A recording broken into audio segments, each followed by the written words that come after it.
Acompañen al libro de Evangelio según Juan, capítulo 12, y los versículos del 12 al 19. Libro de Evangelio de Juan, capítulo 12, y los versículos del 12 al 19. Y el mensaje de esta mañana se titula Jesús, la esperanza del mundo. Jesús, la esperanza del mundo. Y vamos a leer Juan capítulo 12, los versículos del 12 al 19. Cuando usted lo tenga, todo aquel que pueda y así desee ponerse en pie y me acompaña en la lectura de la palabra en esta mañana. Juan 12, del 12 al 19.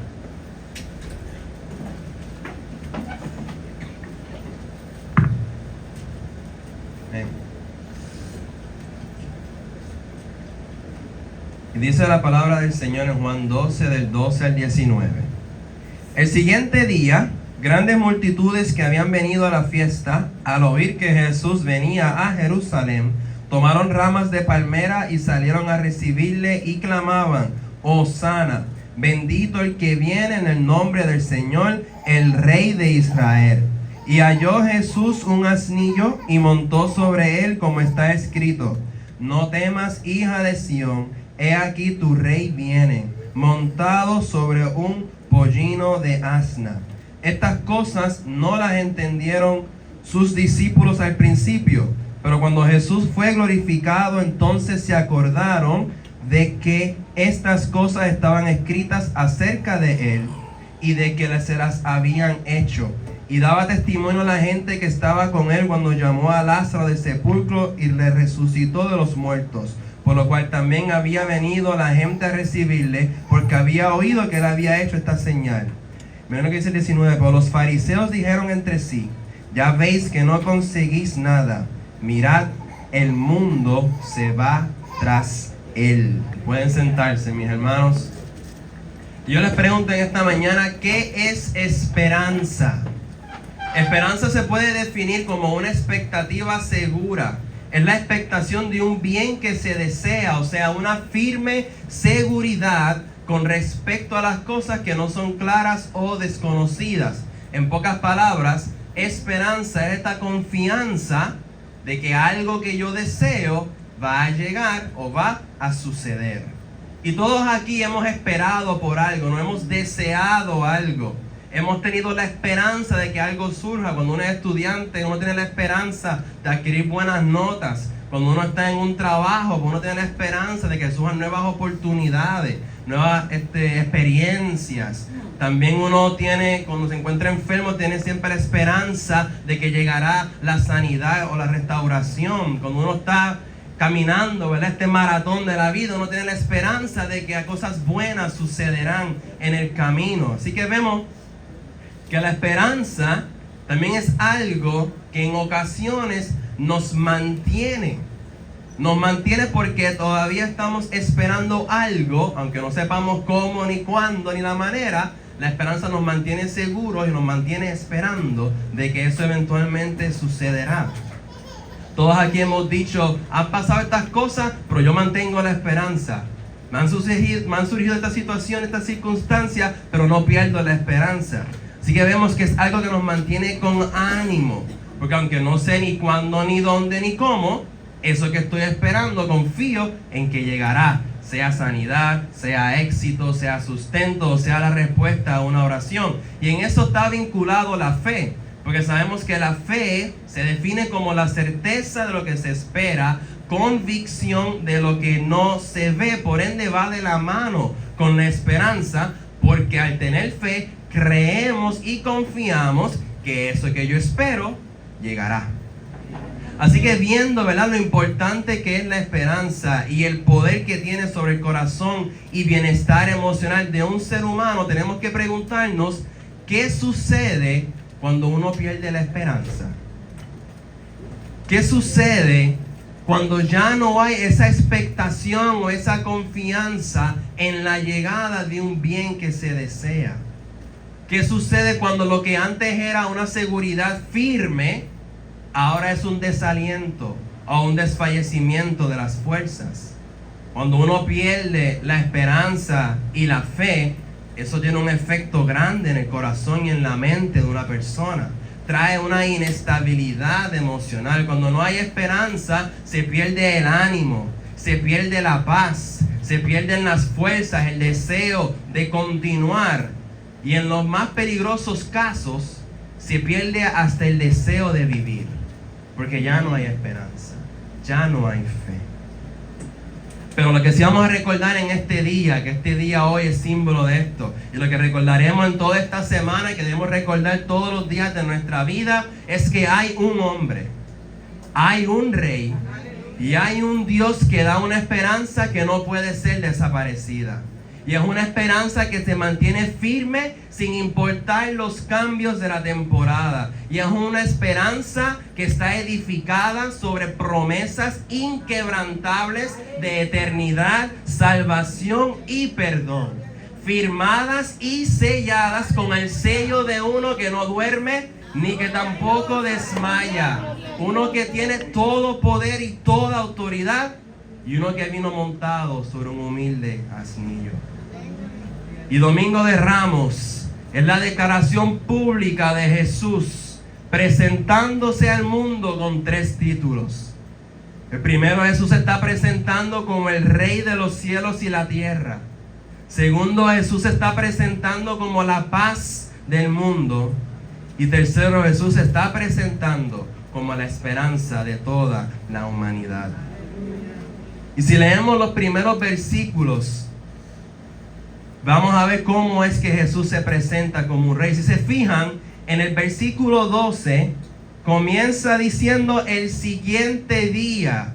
Quiere decir que han ocurrido unas cosas anteriormente a este día. ¿Qué había pasado? Pues miren, hace unos pocos días atrás habían sucedido una serie de eventos, pero el más grande de todos fue que Jesús se dirigió hacia una pequeña ciudad llamada Betania para visitar a un amigo de él que le habían dicho que estaba muerto. Y cuando Jesús llegó a esa ciudad, que ese hombre llamado Lázaro llevaba 4 días enterrado o sepultado, Jesús lo resucitó de entre los muertos. Y cuando eso sucede, yo no sé ustedes, pero si a mí me dicen que un hombre resucitó a otro de los muertos, eso es bien difícil de ignorar. Eso llama muchísimo la atención. Y si leímos en el versículo 17 y 18, ese suceso, ese milagro de Jesús llevó a que la fama de Jesús se expandiera y creciera, y aumentó la cantidad de personas que comenzaron a seguirle, porque es bien difícil no seguir a alguien que resucita a los muertos. Así que tenemos este evento que provocó una propagación descontrolada entre las personas de voces diciendo: miren, he escuchado de este hombre llamado Jesús que podría ser el indicado. He escuchado de este hombre que resucitó a un muerto, y este puede ser el que hemos estado esperando.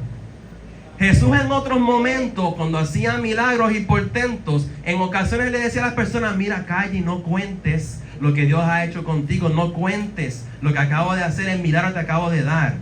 Pero es que resucitar a un muerto ya ahí es bien difícil quedarse callado. Así que es como si Jesús entendiera con ese milagro, con ese suceso: ahora es que comienza lo bueno. Ahora es que viene lo último. Ahora llegó el tiempo de hacer una declaración pública al mundo. Entonces llegamos al siguiente día. Y este siguiente día en que leímos aquí en este pasaje de Juan 12, según el calendario judío, era un domingo, 4 días antes de la celebración de la fiesta de la Pascua. Y si vemos, dice que había grandes multitudes. Esta historia está relatada tanto en Mateo, Marcos y Lucas, que de ahí podemos sacar aún más detalles acerca de quiénes eran esta multitud que había seguido y que estaba presente aquí. Lo primero es que esta multitud, número 1, se componía de personas, de grupos de personas que habían seguido a Jesús desde Betania, o sea que lo acompañaban desde el lugar en que hizo aquel milagro. Número 2, tenemos aquí personas que llegaron hasta Jerusalén porque se enteraron y escucharon que Jesús iba de camino allí. Y tercero, tenemos familias y personas que habían llegado a la ciudad para celebrar la fiesta de la Pascua. Pero ven acá, si la fiesta era a 4 días de ese momento, ¿por qué estaban allí? Porque según la ley judía, toda familia judía que quería celebrar la Pascua tenía que llegar a Jerusalén mínimo 3 días con su cordero antes de la fiesta. Así que mis hermanos, esto Cristo todo él lo sabía, lo tenía, mira, perfectamente cuadrado y coordinado, porque él sabía que ese día, ese domingo, iba a estar la mayor cantidad de gente posible. Estamos hablando de miles y miles de personas. Pero bien importante, no solamente habían allí personas judías. Israel para este tiempo estaba bajo el dominio de un imperio llamado el Imperio Romano. Israel era un estado que estaba ahora mismo sujeto a otra nación más fuerte y más poderosa que ellos. Por ende vivían en un estado de vida bien difícil, con una pobreza extrema. Pero a pesar de esas circunstancias desfavorables, el pueblo tenía una esperanza. El pueblo tenía algo que estaban esperando. Y ellos estaban esperando el cumplimiento de las profecías de profetas como Zacarías, Isaías y Daniel y otros acerca de la llegada de un Salvador. Ahora no es un Salvador como lo que usted y yo conocemos, que es un Salvador de pecado. Para ellos era un Salvador que los iba a librar del opresor, que los iba a librar del yugo de este imperio romano. Así que se acerca este tiempo de la Pascua, donde cada familia ofrecía en sacrificio un cordero, recordando la liberación de la esclavitud y opresión en Egipto que Dios hizo con mano poderosa y brazo fuerte a través de su siervo Moisés. Así que recordando esa liberación previa de la esclavitud en Egipto, qué mejor momento para este pueblo para una vez más clamar por su liberación. Qué mejor momento para una vez más reunirse y orar y pedir al Señor que traiga liberación. Porque mira, no tan solo sus circunstancias eran bien difíciles. Cuando se acercaban estas fiestas importantes como la Pascua, para evitar que se levanten protestas y mini rebeliones, ¿saben lo que hacía el Imperio Romano? Enviaban legiones de sus ejércitos, mandaban soldados extra para el lugar, entre comillas, para asegurar la paz. Por embuste, era para intimidar, era para dejarles saber, miren, hagan su fiestecita, pues no se crean listos, ustedes todavía no tienen ningún poder, aquí todavía estamos nosotros, ustedes siguen siendo sujetos a nuestro poder y a nuestra autoridad, celebren lo suyo, pero su opresor todavía sigue aquí presente. Estaban ahí para recordarles quién tenía el poder sobre ellos. Así que pongámonos en los zapatos de esta multitud. Pongámonos en sus pies y en su mente. Que posiblemente en sus mentes estaban pensando cuánto tiempo más va a pasar antes de que yo pueda experimentar esa liberación que mi pueblo hace tiempo pudo experimentar. ¿Cuánto tiempo más? ¿Cuánto tiempo más seguirá pasando antes de que yo pueda experimentar esa liberación que mi pueblo tuvo en Egipto? ¿Cuándo llegará por fin mi liberación? ¿Cuándo por fin llegará la paz? ¿Cuándo por fin seré libre de mi crisis? Y qué interesante, ¿no? Imaginar y visualizarnos como en un lado de la ciudad estaba llegando de esta gran tripulación de soldados, listos para intimidar y para mantener, entre comillas, el orden. Y al otro lado, a la entrada de una ciudad, estaba entrando un hombre sobre un pollino. En un lado, los que oprimen, los que meten presión, los que son la causa y la raíz de su angustia y su dolor. Y al otro lado estaba entrando el que vino a sanar y a restaurar. Y en una ciudad que para este entonces estaba lleno de corderos que no podían eternamente perdonar ni restaurar el hombre, aquí está entrando el Cordero de Dios que quita el pecado.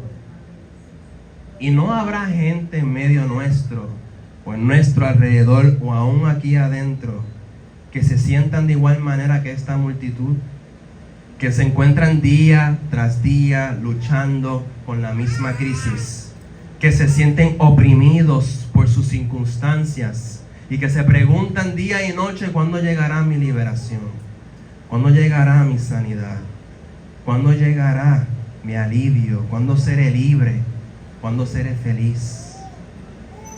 Pues mire, de igual manera que esta multitud llegó Jesús, también hoy a cada uno de nosotros se nos presenta Jesús como nuestro Rey Salvador, como el libertador de nuestras almas, como el restaurador de nuestro gozo y como la respuesta a todos y cada uno de nuestros clamores.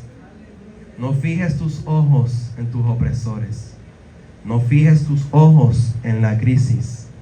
Fija tus ojos en Jesús, quien camina a tu encuentro. Así que frente a toda esta diversa multitud entra Jesús por la ciudad.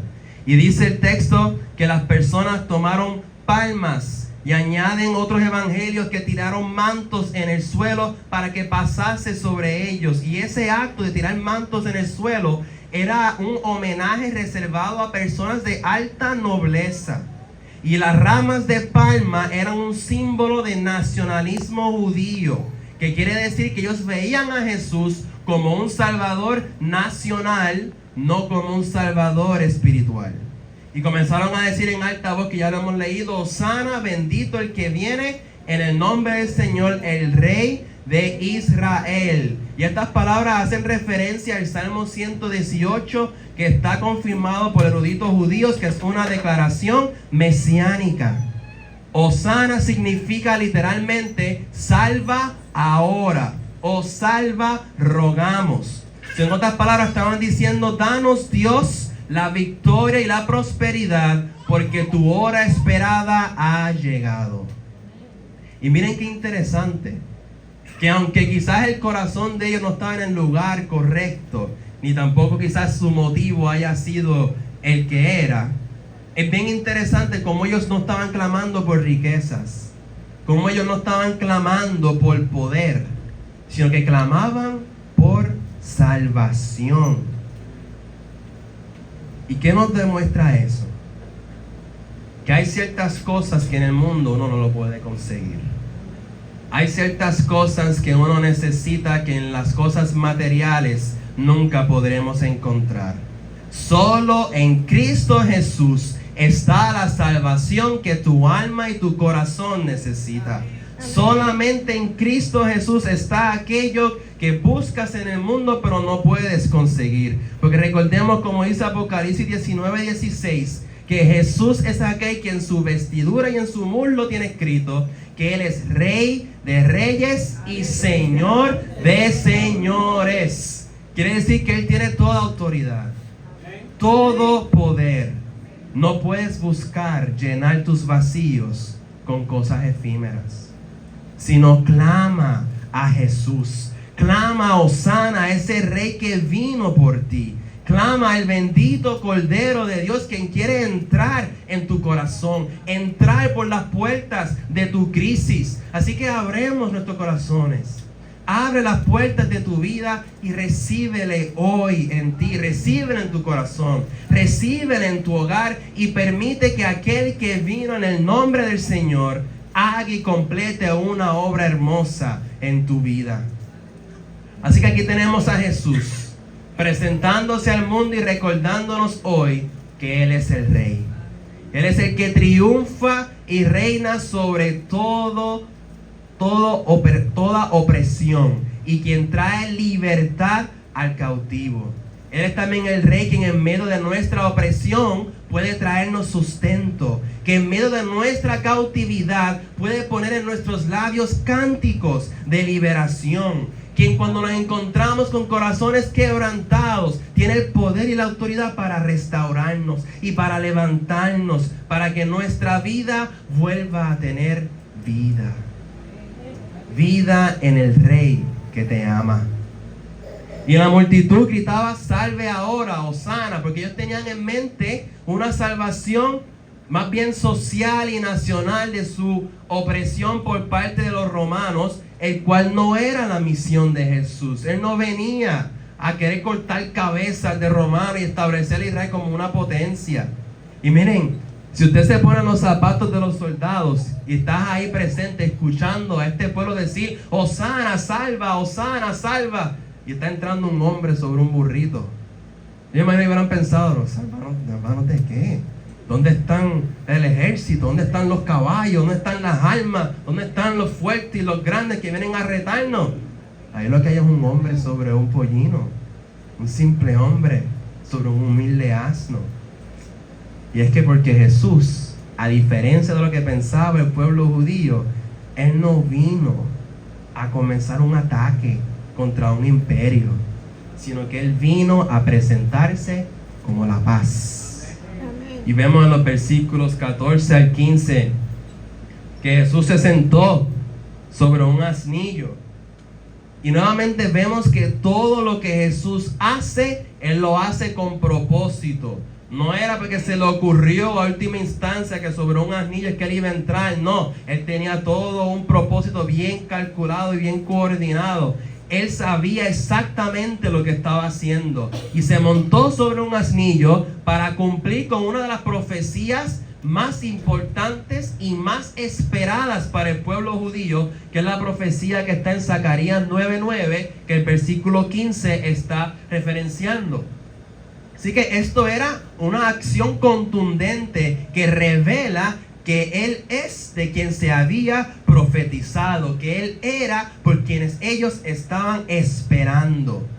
Bien interesante, cuando uno entra en un pollino de asno, a eso se le asociaba con la búsqueda de la paz, se asociaba con la humildad y se asociaba con la salvación. O sea, este acto hacía referencia a uno de los títulos de Jesús, que es que Él es el príncipe de paz. Así que quien vino a establecer un reino espiritual y no un reino militar. Él vino en paz, no en guerra. Él no vino a conquistar tierras, sino Él vino como un mensajero de paz para conquistar almas y corazones. Y ese versículo 15 me encanta cómo comienza, porque dice, no temas, hija de Sión, porque tu rey viene. ¿Y qué mensaje más poderoso nos da el Señor para este tiempo? Para que lo recordemos y lo compartamos con otros. Hijo mío, hija mía, no temas porque tu rey está contigo. No temas porque la paz ha venido a ti. Y si se dan cuenta, en Zacarías dice que tu rey vendrá a ti. O sea, Cristo no esperó por nosotros. Él vino por nosotros. Él tuvo el primer paso. Él actuó primero. Yo ya no tengo que ir en búsqueda de la paz porque la paz vino por mí. La paz vino por ti. No tienes que seguir buscando desesperadamente por la paz, ni la esperanza, ni el gozo, porque hoy te digo que Cristo, la fuente de toda paz, esperanza y gozo, vino a tu encuentro. Vino por ti. Él no se quedó estático, sino que Él se movió, Él accionó y salió a nuestro encuentro. Y nuestro Dios no es un Dios que juega escondite con nosotros. Él no se oculta ni se esconde detrás de rituales ni de procesos para tú encuéntrame si puedes. No, Él públicamente dijo, aquí estoy, he venido por ti. Puedes venir a mi encuentro, te puedes encontrar conmigo, me puedes conocer, porque yo me he acercado a ti. Él tuvo esa iniciativa. Cristo Jesús es el Verbo de Dios que ha dado a conocer al Padre Celestial. Y es quien te dice, clama y yo te responderé. Busca y me vas a encontrar. Y cuando me encuentres, yo haré morada contigo y habitaré en tu corazón y tendremos una relación y una comunión íntima. Aleluya. Porque para eso vino Cristo Jesús. Para encontrarse contigo, para tener relación íntima contigo y conocerte y mostrarte cuán grandes bendiciones y propósitos Él tiene para tu vida. Así que este pueblo estaba rodeado de legiones romanas que que representaban la opresión y la inquietud. Pero aquí se presenta Cristo en representación de la paz y la liberación. ¿Y cuánta paz no necesita nuestra isla en este tiempo?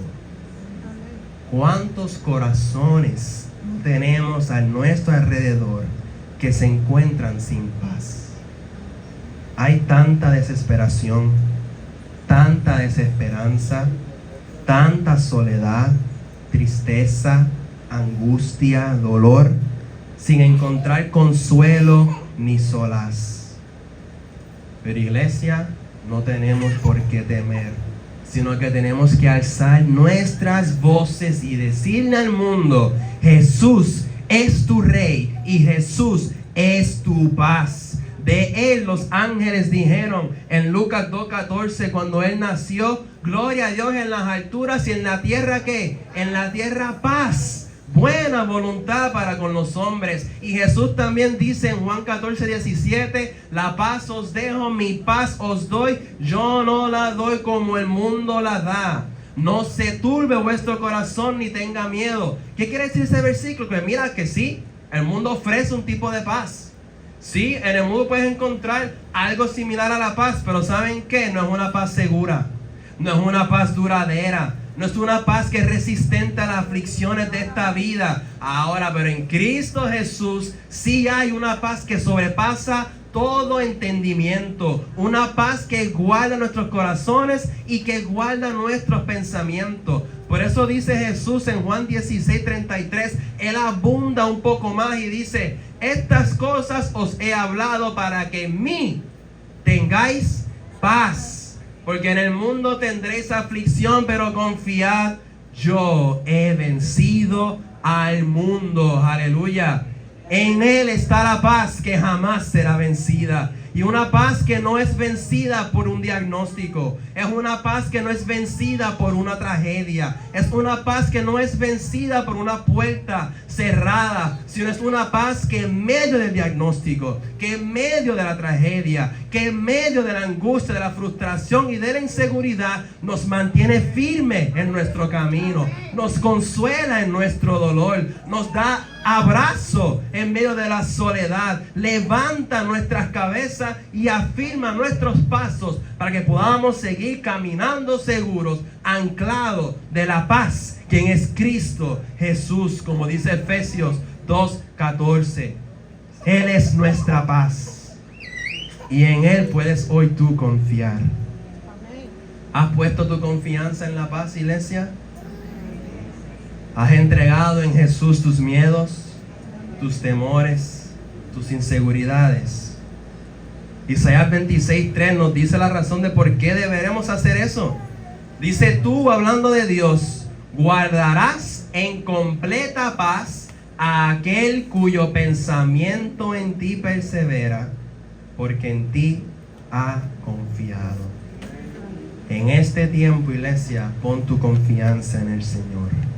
Pon tu confianza en aquel que vino montado sobre un pollino. Confiemos y proclamemos al príncipe de paz a un mundo que se encuentra sin ella.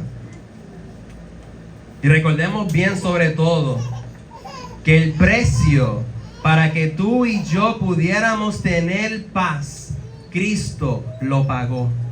En Isaías 53:5 dice que Él fue herido por nuestras rebeliones, molido por nuestros pecados. Y escucha lo que dice: el castigo de nuestra paz, o sea, el precio para tú y yo poder tener paz, fue puesto sobre Él. Y por su llaga fuimos nosotros curados.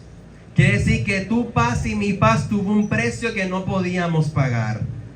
Pero Cristo Jesús lo pagó con su vida. Él voluntariamente se ofreció, sufrió, fue maltratado y abusado, colgado sobre una cruz, humillado y matado por ti y por mí, para que tuviéramos paz mediante su vida, mediante su sangre. Y esto Él lo hizo para salvar a todo aquel que decide creer en Él, como dice Romanos 5:1, Justificados pues por la fe, tenemos paz para con Dios por medio de nuestro Señor Jesucristo. Aleluya. Así que no tan solo Él se ha presentado como Rey y paz, sino también vemos que Él se presenta como la esperanza. Miren el versículo 16, donde dice que estas cosas no las entendieron sus discípulos al principio. ¿Qué quiere decir eso? ¿Por qué Juan pone ese comentario? Bueno, eso quiere decir que en el momento en que estos sucesos ocurrieron, que mientras ellos estaban ahí gozando y alabando a Jesús mientras entraba, nos vemos aquí que al ellos no entender, quiere decir que ellos tenían una similar esperanza y expectativa que el pueblo. Ellos pensaban igual que la multitud. Ellos estaban todavía anclados esperando de que Jesús venía a quitar el imperio romano, a establecer un nuevo reino de autoridad y poder en la tierra. Pero eso no fue la misión de Jesús. Por eso es que no los entendieron. Porque entonces cuando Jesús, en 3 días después de este evento, Jesús fue traicionado por los Judas, su discípulo, fue acusado falsamente por los fariseos y sacerdotes, que conste, ellos estaban locos por matar a Jesús. Desde que resucitó a Lázaro y dijeron, este tipo hay que sacarlo de aquí, hay que acabar con él porque nos va a derrumbar todo lo que hemos hasta ahora trabajado. Así que querían ya matarle.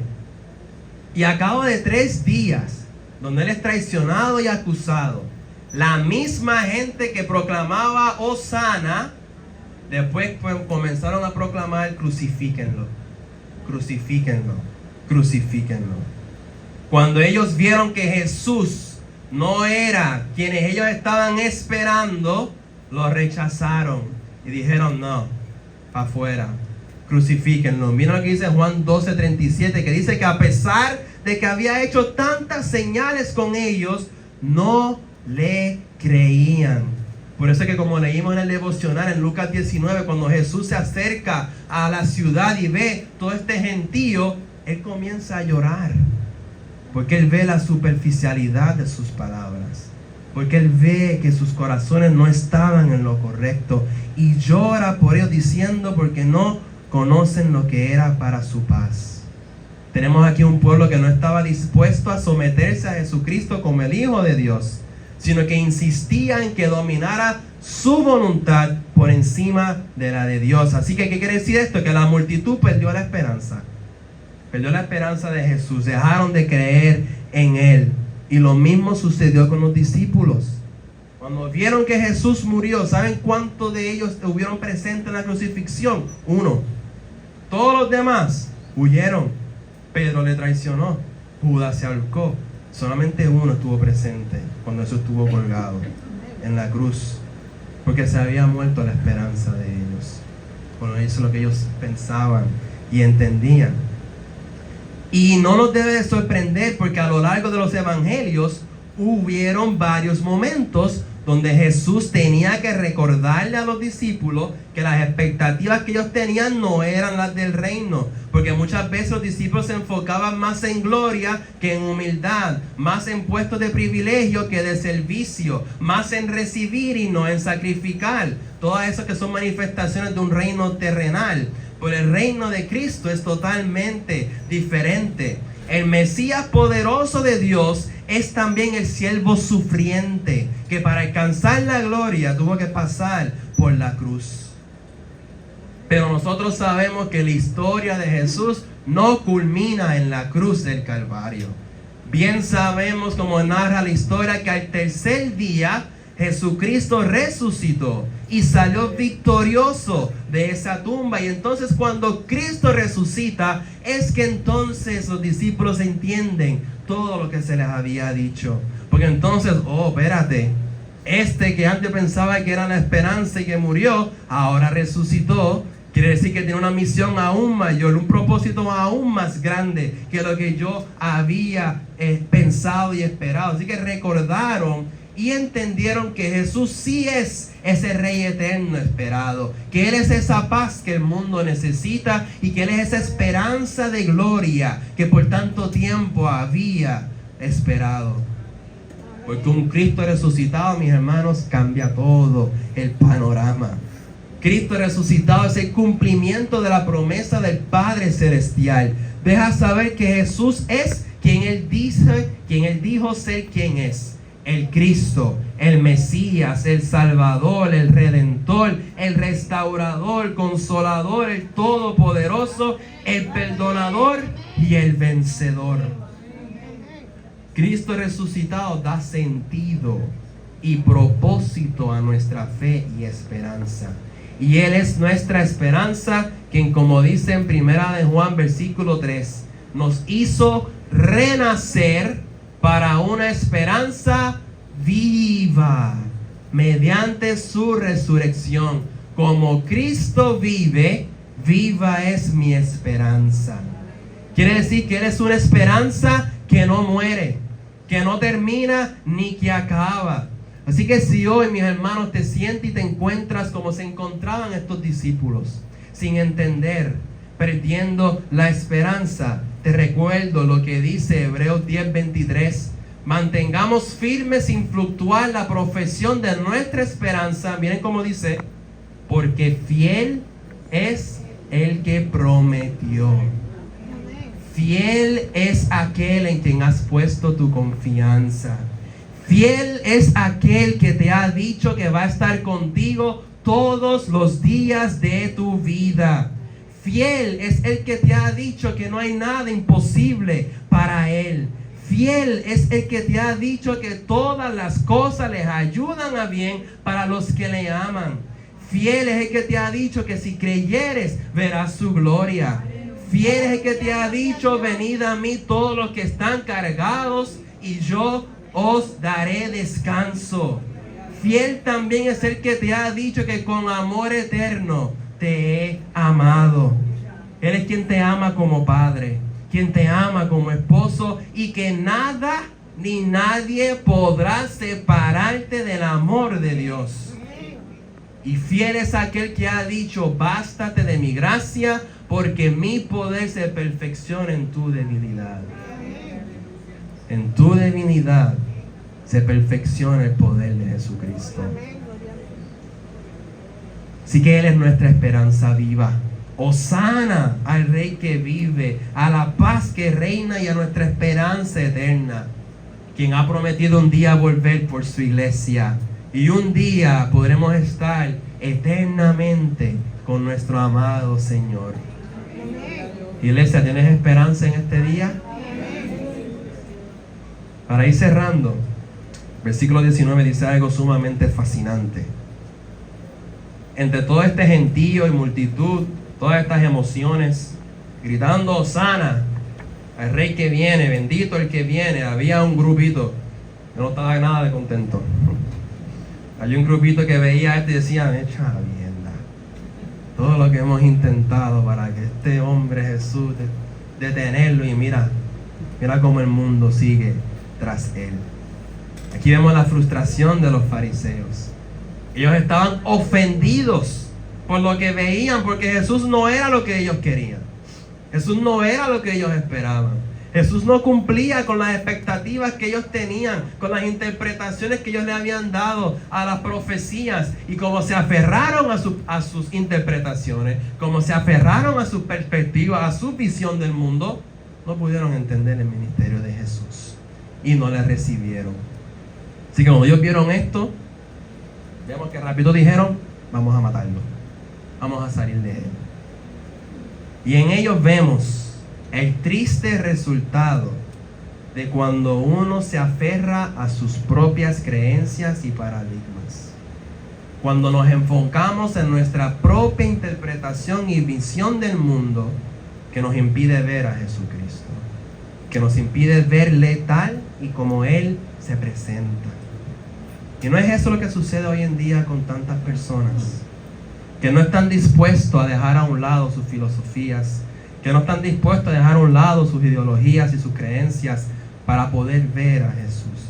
Y creen que la paz y la esperanza y la salvación la encontrarán en otras fuentes, o en otros mesías falsos, en otros movimientos que no tienen fruto, y no pueden ver que solamente hay uno que da paz, que solamente hay uno que da esperanza y solamente hay uno que da salvación. Porque Jesucristo dijo, yo soy el camino, la verdad y la vida, y nadie viene al Padre si no es por mí. Si uno lo ve desde la perspectiva de los fariseos, y entendiendo, ¿verdad?, que la multitud tampoco tiene el corazón en su lugar correcto, esto parece ser lejos de una entrada triunfal. Parece más una entrada de tragedia, de tristeza, porque Jesús mismo lloró cuando entró. Cuando uno lo ve, los fariseos y la gente, lo que causa es tristeza. Si uno lo ve desde la perspectiva de ellos. Pero nosotros, como decía también con los discípulos, que conocemos a ese Cristo resucitado, esta entrada no es una entrada de tragedia. Este día sí es un día de triunfo. Y este momento es representativo del triunfo del amor de Cristo. Porque ustedes creen que Jesús no sabía que así se iban a poner los fariseos. Él sabía todo lo que él estaba haciendo. Y dice, lo voy a hacer de esta manera, cumpliendo tal profecía, pues cuando los fariseos vean, ellos van a cumplir con mi voluntad. ¿Y cuál era la voluntad de Cristo? Morir en una cruz. Él sabía que al hacer esto iba a motivar a estos hostiles líderes a querer terminar con su vida, y eso fue intencional de parte de Jesucristo. Él sabía lo que esto iba a provocar y eso era lo que él quería, porque él vino del cielo no para estar chilling por ahí por las calles. Él vino con una misión, con un propósito, y era morir en una cruz por ti y por mí. Morir una muerte de la forma más cruel y dolorosa. Vino a sufrir el juicio divino en lugar de aquellos que éramos tú y yo, que sí merecíamos. Pero miren, tan inmensamente amó a los pecadores, que vino del cielo a este mundo para salvarnos y rescatarnos. Porque de tal manera amó Dios a este mundo, que dio a su único Hijo, para que todo aquel que en él cree no se pierda, mas tenga vida eterna.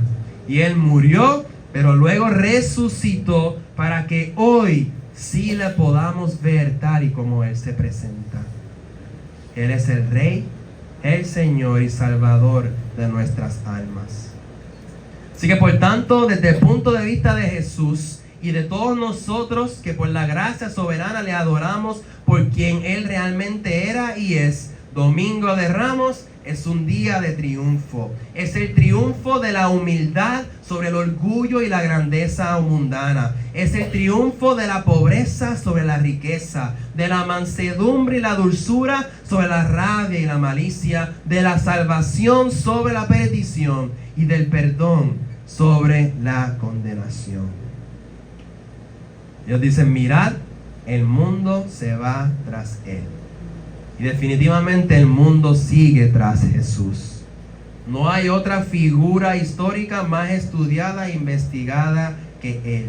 Nunca ha habido ni habrá un hombre tan influyente en la historia que él. Porque él es más que un simple hombre.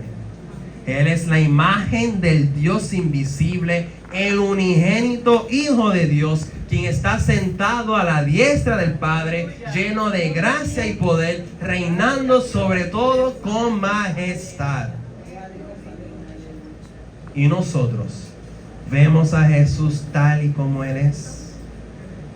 Le ves como tu Señor, como tu Rey, como tu amigo fiel.